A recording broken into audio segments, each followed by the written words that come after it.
প্রচার করছিলাম, আমরা এখানে শুনে আমি ছুটে আসি এবং এখানে শুনছি যে এখানে বহিরাগতদের এনে তারা হকি স্টিক দিয়ে মেরেছে আমাদের কর্মীদের। এই নোংরামির জবাব মানুষ দেবে, বরানগরের মানুষ এই নোংরামির জবাব দেবে। আপনারা নিজেরা দেখতে পাচ্ছেন এখানে আমরা শান্তিপ্রিয় আমাদের প্রচার চালাচ্ছি।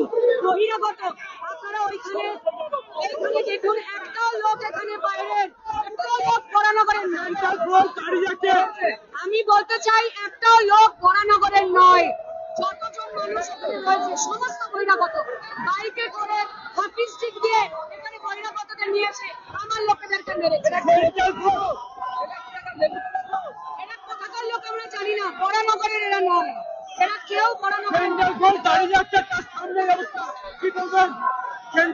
আমি এটুকুই বলবো যে গণতান্ত্রিক পদ্ধতিতে বরানগরবাসী বরানগরকে অশান্ত করার জবাব দেবে।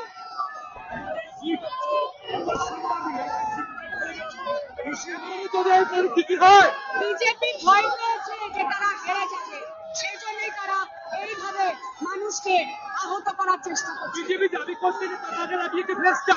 মিথ্যা কথা বলছে।